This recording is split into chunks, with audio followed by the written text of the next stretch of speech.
Hello and welcome to today's episode of Authentic Achievements, where it's my absolute privilege to be joined by the fabulous Dima Ghawi. Dima, welcome. Thank you. It's such a pleasure to be here. Oh, I'm so looking forward to this. And I know from our pre-chat, we could probably get stuck in really quickly. But before we do, let me share a little bit more about you with our audience. So for those listening and watching today, Dima is Middle Eastern in her genes, an American in her heart, and a global citizen in her spirit. She ignites the untapped potential in leaders across the globe, empowering them to shatter limitations and become courageous, purpose-driven leaders. Her own journey is one of escaping confinement, crossing continents, and transforming her life's purpose. Harnessing the power of her story, Dima is committed to inspiring individuals to attain personal and professional growth.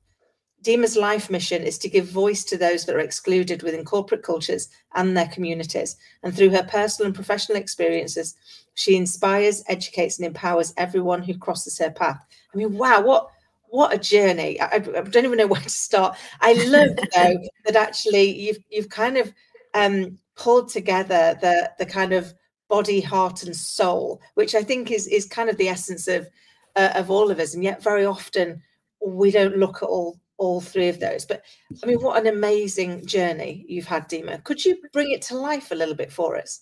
Yeah, sure. So I was born in Turkey, raised in Jordan. And early in my life, I was playing with my grandmother in her kitchen, and we were arranging flowers in a glass vase. She held this glass vase and she said, "Do you see this perfect glass vase? A girl is just like it. If it gets cracked for any reason, you can never fix it. You can never glue it back. No one would want it. And that's the one we throw in the trash." So this is where my journey started. What she really meant at that time was that I have to be perfect. I have to follow, obey. I have to worry about how I am being perceived by others. I have to please others. Otherwise, I would be rejected. And it's interesting for me how these messages that are very, very toxic were implanted early on intentionally in my life to prepare me for the journey that's about to start.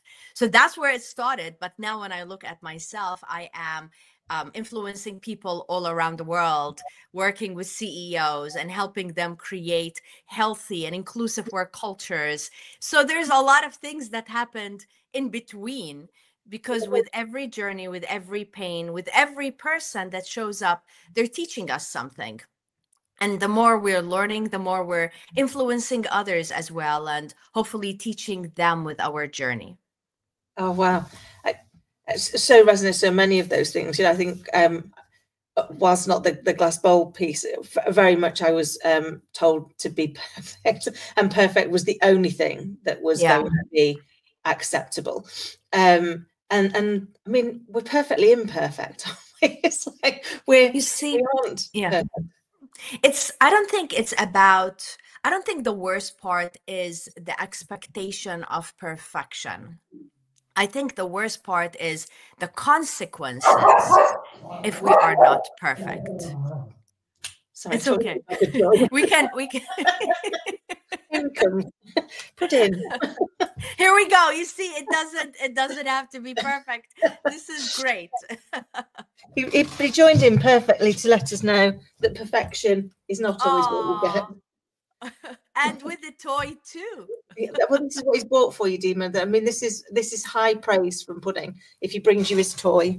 Oh, wow. I'm so lucky. That's great. It likes what we're talking about. That's it.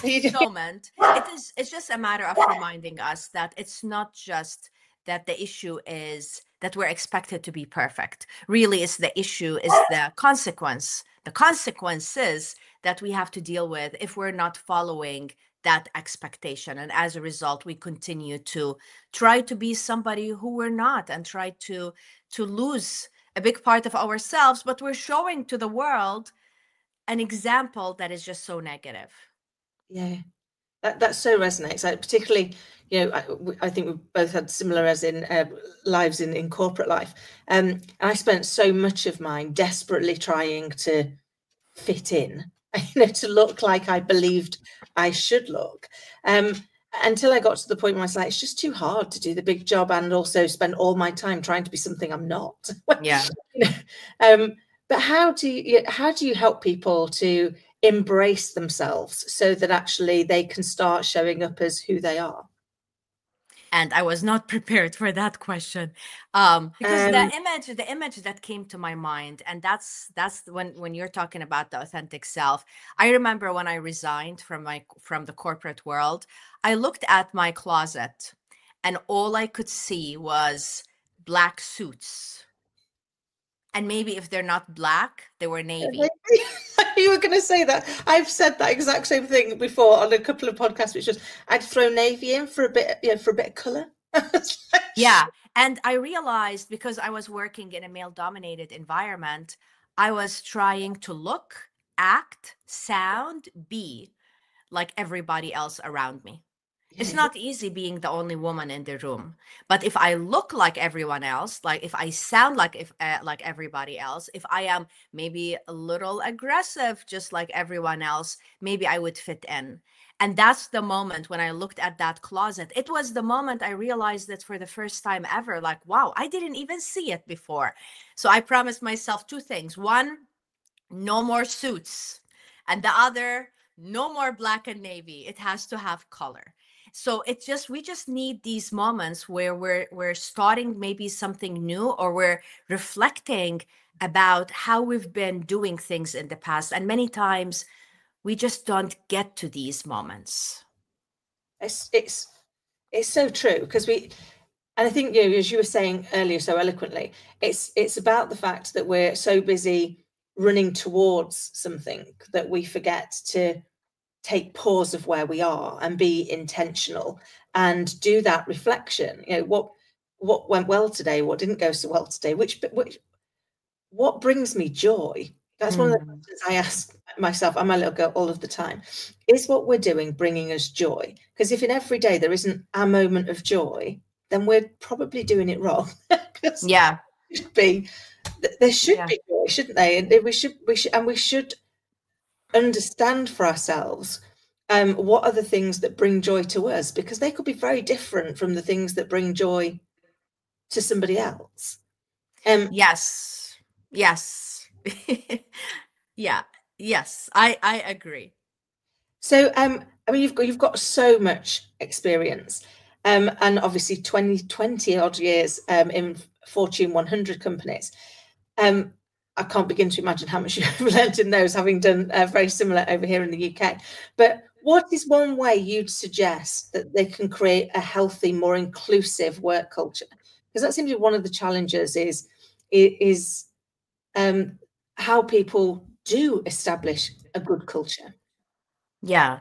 A lot of organizations, they talk about that they value inclusion and they want to create it.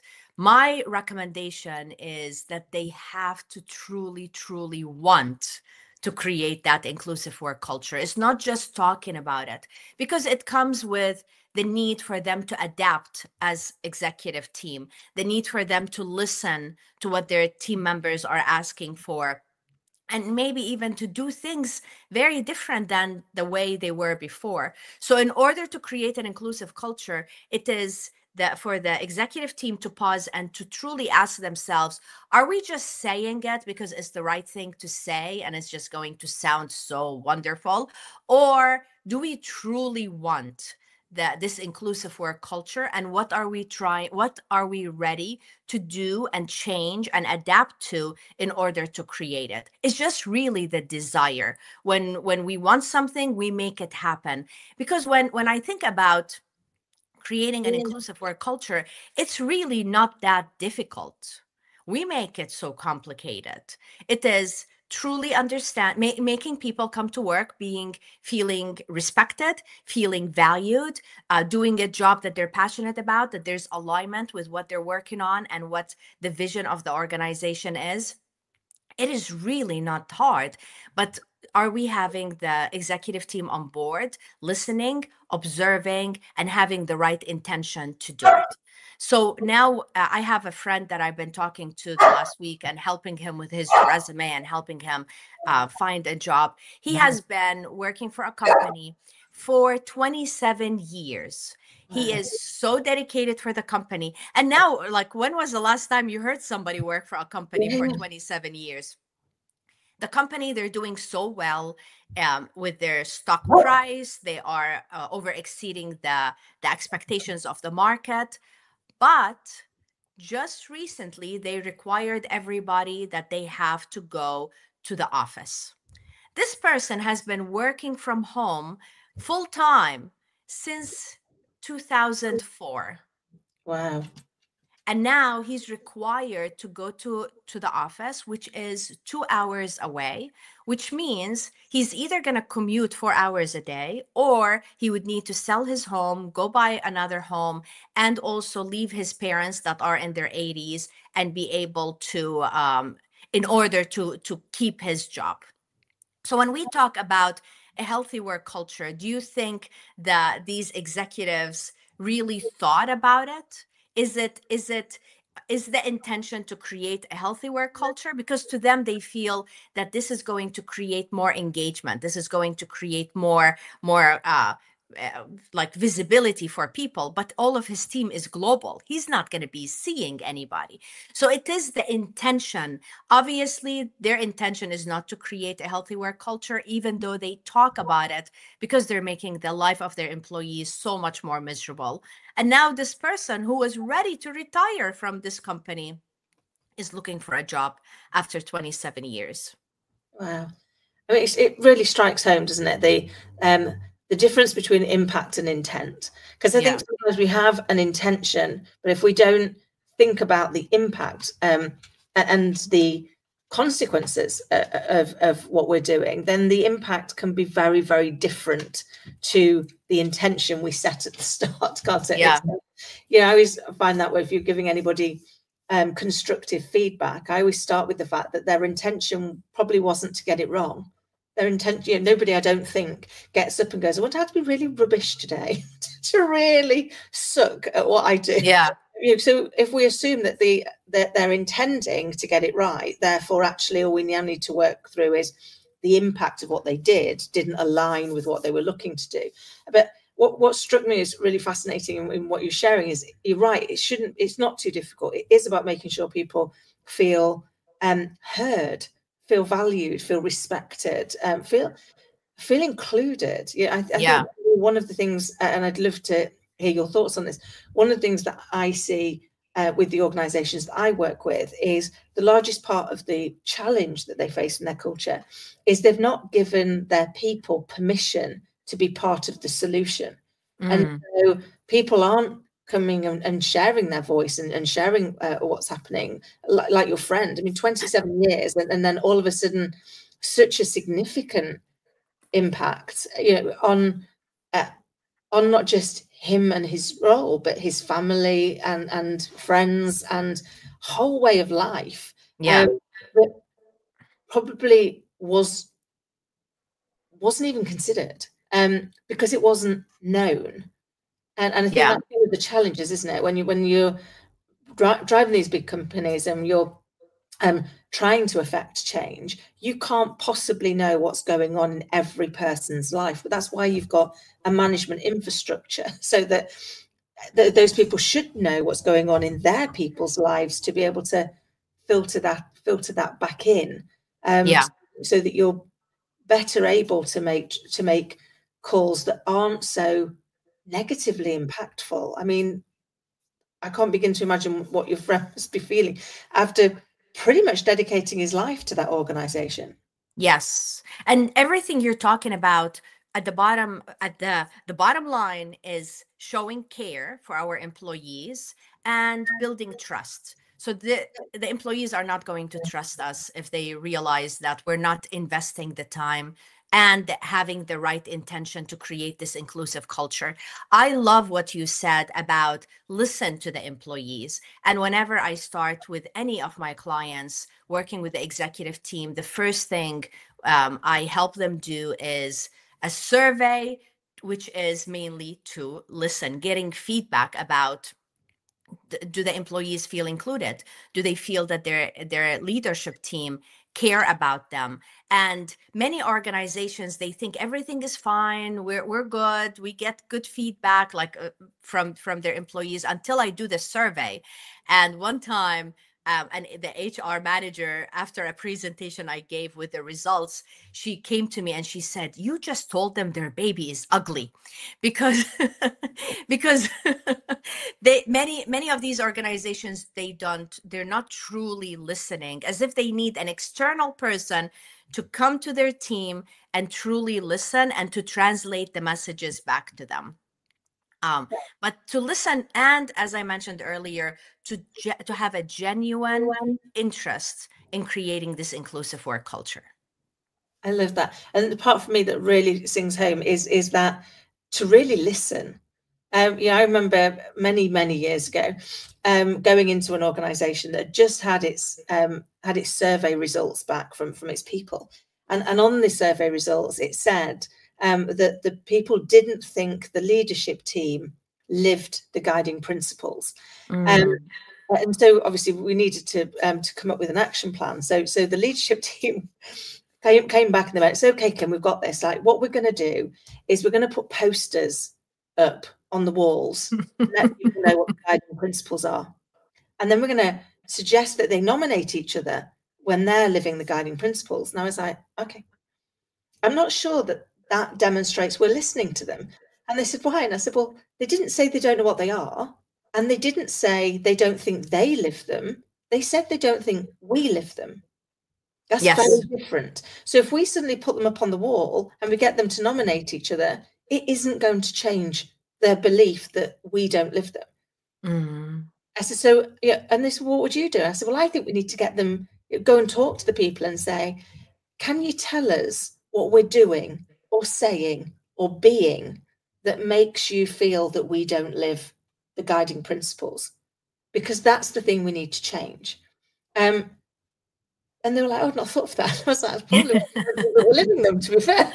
Because surely you'd go and do that. Surely you'd go and ask them. It's like, if you don't understand, as if you haven't got enough information to be able to affect the change, because we don't know what it is we're doing, saying, or being that means that they believe we're not living them.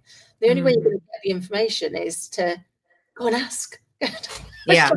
But ask with a view of wanting to really listen. Yeah. To understand. And I think that seems to be coming through. Like, what you're doing for clients is you're asking that question with a real listening to understand, and therefore you are playing it back. And as sometimes it is that piece where you go, "I'm sorry, the baby is ugly." Yeah. And they need to hear it, as if they need to hire somebody, a consultant from the outside, to be open to even listening to it. Yeah. And I think, but I'd love to know your thoughts, actually.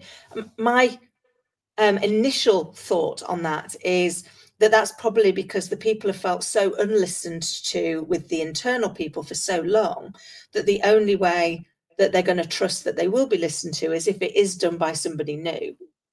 How do you feel about that? That what you just said is very accurate. And also the trust that the survey may not be anonymous. So if it's done internally, they're scared of retaliation. They're scared that the HR will be able to track who said what. And when it's coming from an external person, that they tend to trust more. I'm not saying trust 100%, but they feel safer to share this information. But also it's up to us, people like you and I, to create the sense of safety early on, where it is anonymous. My role here is to drive a positive change, not to just to come do a survey and leave. So it's a lot of things that need to come into it. But the thing is, it's not a matter of just collecting the survey results and moving on.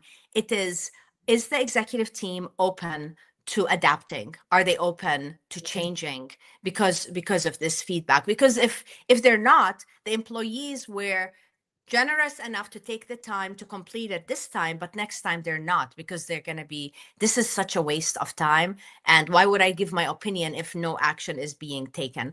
I have some clients that are so amazing to a point that they share the survey results with all the analysis with their team. And they commit and they say, we're not going to be changing everything, or we're not going to be doing every single thing you asked for, but let us tell you what we're going to do. This is what we're going to do for the next year based on what you asked for. This is what we're going to do for the next 2 to 3 years or beyond that. They bring the team on the journey and help them realize that they're heard, that there's going to be a change that's going to be done based on the feedback, and that they care. And of course, not as a result, the employees would feel, wow, my voice is valued, and they would want to stay. I love that. Yeah, I remember in lots of organizations when I used to go in and do transformational change, and the first thing that I would do is go meet people where they were. And people were like, why do you do that? I said, because my one question I used to ask every employee I've ever met was, can I ask you, what's the daftest thing, what's the silliest thing we make you do every day? And they'd like look, and I'd say, go on, just out of interest, let me know what it is. And that would be how you affected the greatest change in the organization, because we'd be doing these things that they thought we knew they were doing. And actually, once they told me, like, that really is silly, we don't need to do that anymore. Because it would be hearsay. It would be, I remember in one organization, they, and I asked them that question. They said, well, when we dial a customer, if the customer doesn't answer us, we have to do nothing, and sit for 5 minutes and then dial them back. And I went, okay. Can I just ask, was the phone engaged? No. So you dial out, you get a ringtone, and you sit and wait for 5 minutes, and you dial again. And they went, yeah. And that's how we have to do it. And I was like, but that doesn't make any sense, because if they were screening their calls before, they'll be screening their calls in 5 minutes. And if they weren't there before, the likelihood is they still won't be there in 5 minutes. It's not enough time to be able to affect change. And they were like, well, the owner of the business wants us to do it this way. And I was like, I absolutely guarantee he has no idea that that's what you're doing. And I also guarantee that he'll go apoplectic if he ever found out. So I would, let's try something new. Why don't we try? We'll call them, and if they don't answer, we'll move on to the next number, and we'll see how that works for us. But it did. It made unsurprisingly, Dima, it made an immense difference, and we got significantly more sales because we were doing significantly more actual talking to customers as opposed to sitting looking at our screens. But I guess my reason for sharing it was just how something so silly can become a fact. It can become a thing that drives us, and because as an organization they weren't willing to go and listen to their people or ask them any questions or meet them where they were, they actually were wasting all of that amazing resource, and also making the people that work for them think that they were a little bit doolally. It's like, why would anyone do this? But it's always been done that way, right? Why change? Wow, what a great story. I never ever thought I will hear a story like this. It was one of those. I remember for many years, because I did used to go and do a lot of interim and fractional work, and I remember saying at one point when I retire, I'm going to write a book about some of the things that you find when you go in to so many organizations globally, and no matter how big or how outwardly successful they are, there'll always be something somewhere where you're like, anybody looked over there? It's like that bit over there. Probably need to look at because there'll be something odd in there. And I think we see problems in organizations turn up in the numbers. So they'll appear somewhere in the financials, and that will tell us that we've got a problem. But they always manifest in the people. They're always as a result of something not going right somewhere, usually because somebody hasn't got clarity on exactly what they're supposed to do, or hasn't got permission to be part of that solution, or doesn't feel that that they can have a voice.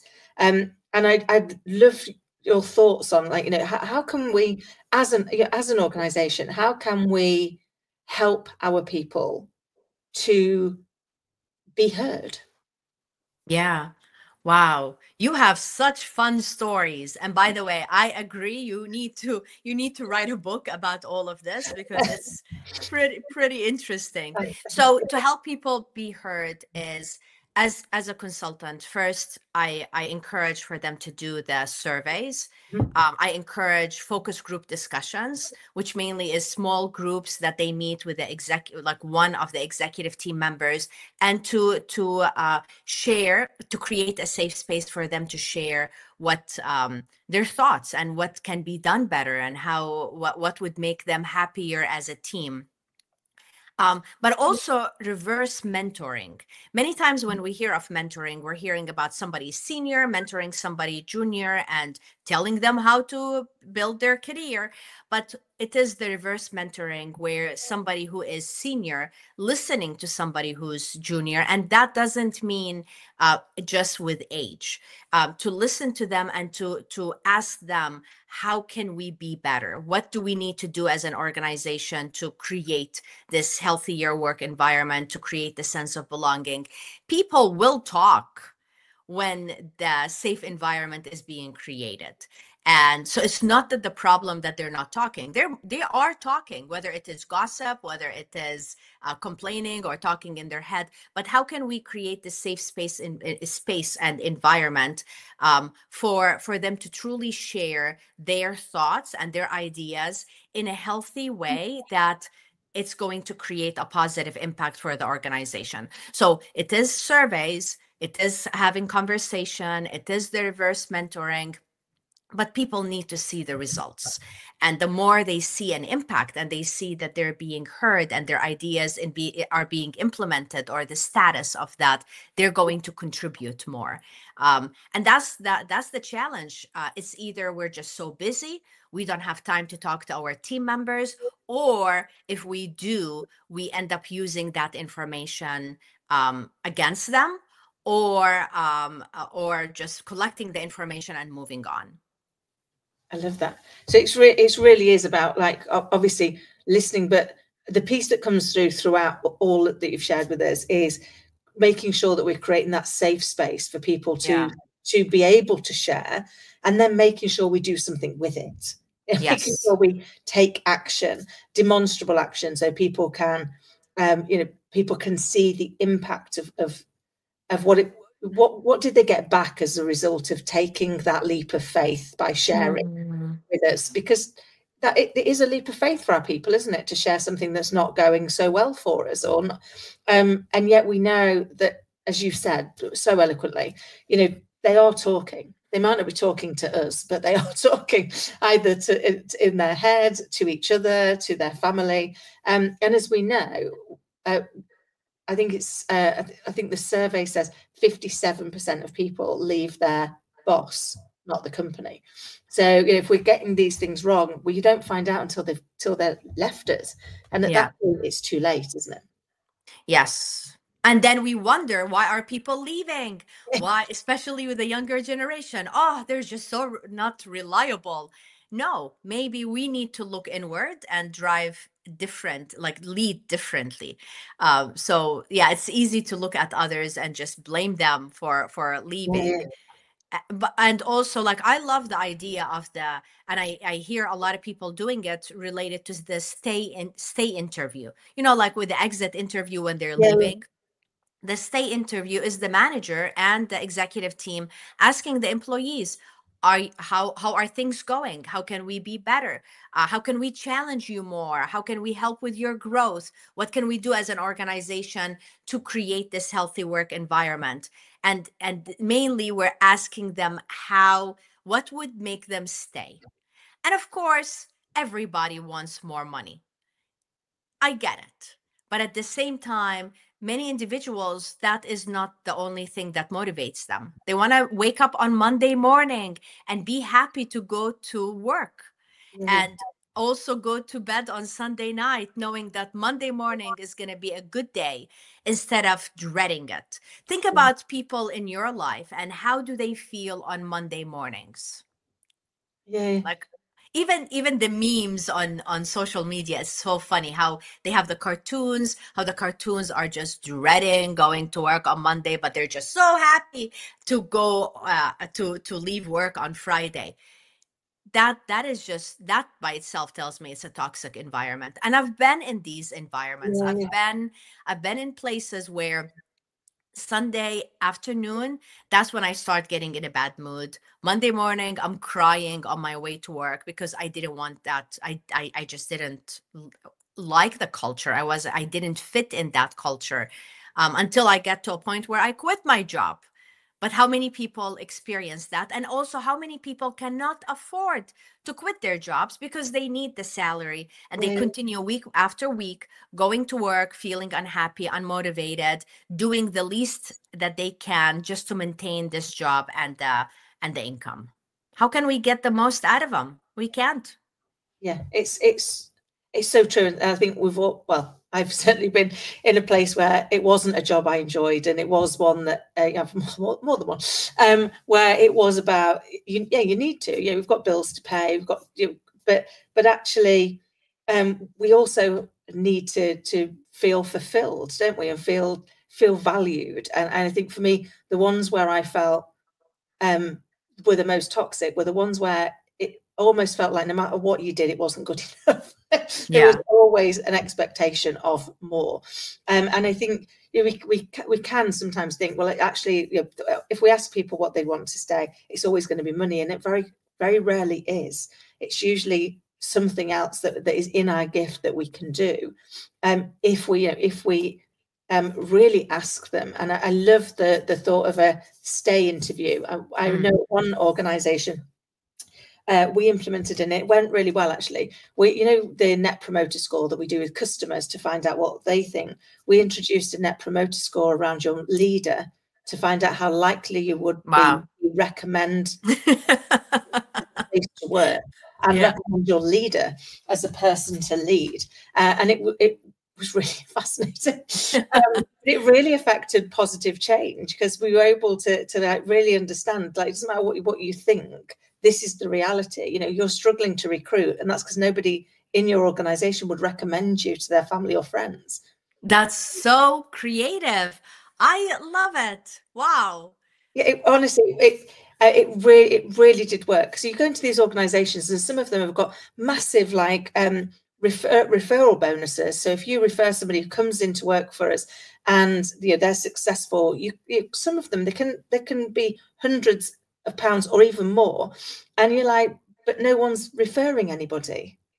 If that is not an indicator that your culture's got a problem, I don't know what is. If you're giving them a massive opportunity to earn a big chunk of money, and all they've got to do is say, I would want my friends or my family to work here, and they don't. It's like, hello. that might be a time to kind of come and chat. I could literally chat to you all day, Dima, but I'm conscious that we are fast running out of time, and there's still so much I'd love to hear. I mean, you've learned so much, and you've been able to affect change globally for so many cultures, and you've shared such great insight with us already. But if you had to go back and ask and give your younger self some advice, what would it be? I would tell my young self, have fun, be playful, don't be serious all the time, and enjoy life. It's so important to be successful. It's important to continue to grow, whether in the corporate world or us as entrepreneurs. And at the same time, it's easy to forget to enjoy life, to enjoy being human, enjoy being playful. So that's what I would tell my young self. Don't take life too seriously. Just be more playful. Oh, I love that. What great advice, because I can't remember who said it. Like, none of us getting out of here alive, so we shouldn't take it quite so seriously. And I forget whose quote it is, but it reminds me of that. We do take everything so very seriously, and yes, we have to take some things seriously, but we can have fun at the same time as being serious. I think sometimes what we miss is we almost allot time. It's like, I'll be serious now, And then I'll be funny here, and then I'll go serious again over there. And actually, we can align both of them together, can't we? And bring all of that in. So, Dima, how can people get in touch with you, and who do you help? Yes. So they can get in touch with me on my website. It is my name, dimaghawi.com. And it has they can connect on the contact page. They can see information about what I offer. The companies that I offer so I mainly work with companies to help them create a healthy work culture and to create a more inclusive work environment. That is the company part, but I also work with individuals on their journey of self-discovery to help them figure out how they can be better leaders, how can they continue to advance, but at the same time, maybe they're totally stuck, maybe they're in their midlife crisis. I believe we go through midlife crisis every 10 years. So, and they're just trying to have better understanding of what is next for them. I work with them to bring light into their lives and more awareness. Amazing. I love that. And I really, really enjoyed chatting with you today. Thank you so very much for sharing your insight and your journey with us. My pleasure. And to everybody listening and watching, I hope you found today's episode to be as informative, inspiring, and fun as I have. And until next time, take care.